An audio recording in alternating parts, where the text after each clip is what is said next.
Et mes camarades de la première heure, il n'y a pas encore de transition de genre, je crois, du côté de Sébastien Ligné. Ah non. Et de Jean-Claude Dacier. Messieurs, bonsoir. Bonsoir, cher. Je viens de voir président. une image de Jean-Claude Dacier de transition de genre. Ouais, un peu comme les Marion Lay à l'époque. Qui va ça pas fait le quitter bizarre, de la on est soirée. d'accord. Oui, bon voilà. C'est très sérieux puisque nous avons, vous avez remarqué en studio, un invité politique qui doit dire ce qui se passe ici. Bonsoir Yohann Gillet. Bonsoir. Merci d'être avec nous. Vous êtes Merci député du Gard, porte-parole du Rassemblement National. Première journée de CMP. Est-ce que vous aviez prévu que ça n'allait pas se régler aujourd'hui ? Bon, évidemment, visiblement... Évidemment, pourquoi ? Parce que c'est indémerdable, comme dirait mon garagiste ? Non, bien sûr que c'est démerdable pour reprendre Le vos mot de termes. mon garagiste. En réalité, on a l'impression que le gouvernement ne sait pas trop bien où il va. Aujourd'hui, il s'est passé quand même des choses importantes et même graves. L'article 4, par exemple, du projet de loi de finances, pour ceux qui nous écoutent, cet article qui vient figer dans le marbre, inscrire dans le marbre l'augmentation du coût de l'électricité pour les prochaines années a été approuvé par la Macronie, par les LR.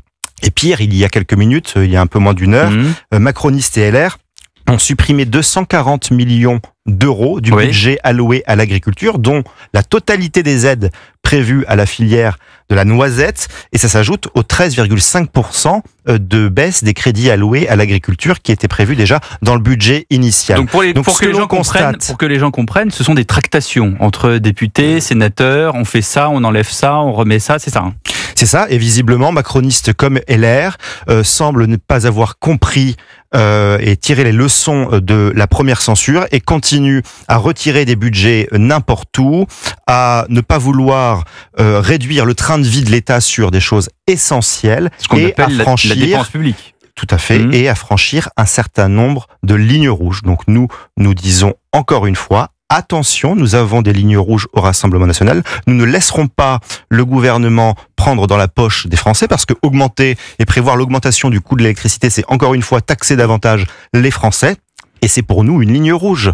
Donc attention au gouvernement. Nous disons à François Bayrou qu'il faut prendre conscience que nous pouvons encore censurer. Est-ce que il faut donc agir dans le bon sens en réduisant effectivement le train de vie de l'État. Il y a beaucoup de choses sur lesquelles on peut réduire les dépenses, l'immigration, sur le millefeuille administratif, sur le budget alloué à l'Union européenne. Et ce que vous dites en fait ce soir, Yohann Gillet, si je comprends bien, c'est que depuis plusieurs jours, on dit est-ce que le Parti socialiste va lâcher François Bayrou En fait, c'est plutôt le RN qu'il faut regarder, parce que la censure, là où on voyait, peut-être qu'il y a peut-être trop d'arbitrage pour le PS, ça va fâcher le RN. Là, on dit non, cette fois-ci, le RN ne censurera pas. En fait, pas sûr.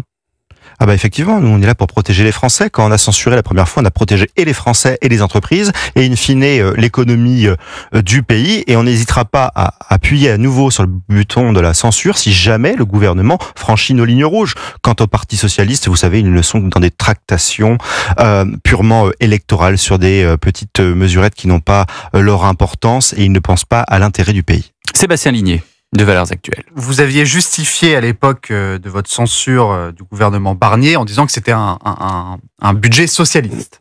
Ça avait donc motivé votre motion de censure. Est-ce que cette première version du budget Bayrou semblait être pour vous un budget socialiste ? Bah oui, parce que c'est le même. En réalité, on est reparti du même budget en commission mixte paritaire. Il faut bien comprendre qu'il n'y a pas eu la présentation d'un nouveau budget par le gouvernement. Le gouvernement a redéposé le même budget. On est reparti sur les mêmes textes avec quelques légères modifications qui ont été faites en commission mixte paritaire. Mais on est reparti exactement du même budget. Donc maintenant, il faut que le gouvernement amende ce budget et aille dans le bon sens. On ne peut pas continuer à taxer toujours plus les Français, à taxer toujours plus nos entreprises, à affaiblir nos entreprises, à réduire leur compétitivité qui est déjà mise à mal depuis un certain nombre d'années, parce que nous allons sinon tout droit dans le mur et nous allons au-devant d'une crise économique majeure. Jean-Claude Dacier. On est déjà dans la crise économique, semble-t-il. Ça pourrait être encore pire. Mais moi, je suis prudent par nature. Je vais donc attendre demain, mi-journée en principe, la fin de la réunion de cette commission paritaire qui, en effet, me paraît devoir céder beaucoup aux socialistes. Et ça, c'est un reproche peut-être implicite que l'on peut faire au Premier ministre et à son gouvernement. je trouve qu'il y a déjà beaucoup qui a été lâché sur les économies indispensables et nécessaires, et j'attends de voir quand même demain pour savoir fiscalement comment les choses vont se présenter. Mais je dois confesser que je suis un peu de votre avis.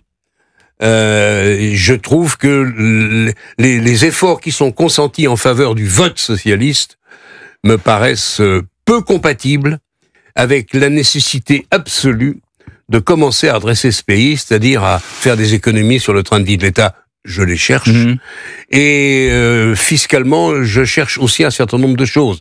Donc je suis un peu inquiet, je dois le confesser. C'est pas une question, hein, j'en connais. Johan Gillet, justement pour rebondir sur ce que vient de dire Jean-Claude Dacier, les patrons sont unis contre la surtaxation des entreprises. Quand vous dites que vous êtes là pour protéger les Français, est-ce que vous êtes là aussi pour protéger les entreprises et les patrons, justement, qui protestent avec, j'allais dire, le premier d'entre eux, Bernard Arnault?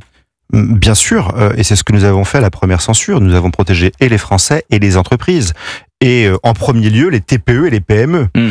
Qu'est-ce que ça vous a inspiré quand vous voyez le patron d'LVMH dire « je rentre des États-Unis, on propose 15% de taxes pour les entreprises, là on me propose une surtaxation à passer de 25 à 40 pour l'IS ». Ce qu'il faut bien comprendre, parce qu'il ne faut pas... comme ça, parler que des grosses entreprises. La réalité, c'est que créatrices d'emplois. Le budget initial de Michel Barnier à l'époque allait affaiblir les petites et moyennes entreprises parce qu'il allait notamment augmenter le coût du travail, supprimer les exonérations de charges sur les petits salaires, ce qui aurait eu des conséquences dramatiques, qui aurait créé d'ailleurs beaucoup de chômage, ça aurait supprimé beaucoup d'emplois. Mais je vous entends, Johan Gillet, mais est-ce qu'on peut dans ce pays protéger à la fois les PME et les très grosses entreprises qui sont créatrices d'emplois? Parce que vous entendre, on entend souvent les PME, les PME et les PME. Je suis le premier à dire que les PME souffrent et que certains patrons, d'ailleurs, on a des témoignages, ne se payent plus parce qu'ils payent leurs salariés, ils arrivent plus à se payer eux-mêmes.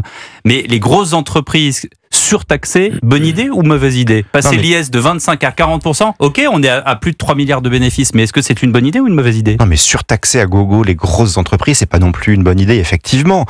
Les grosses entreprises créent aussi de l'emploi, créent de la richesse, innovent, elles ont aussi un rôle essentiel dans notre économie, et donc on ne peut pas taxer toujours plus. Et d'ailleurs, il faut pas oublier qu'en France, on a un taux de prélèvement obligatoire, que ce soit pour les particuliers ou pour les entreprises, qui est déjà record. Et donc forcément, si demain on vient taxer toujours plus les grosses entreprises, eh bien forcément les grosses entreprises, malheureusement, je le regrette, eh bien iront voir ailleurs et iront s'installer dans des pays où on les taxe moins. Donc il faut un juste équilibre pour les grosses entreprises. Elles peuvent potentiellement faire quelques efforts supplémentaires, mais il ne faut pas pousser le bouchon trop loin. 19h25, on va revenir, on va passer une première page de publicité. Maël va venir nous rappeler l'actualité du jour et on se reparle juste après ça. Restez bien sûr avec nous sur Europe 1, à tout de suite.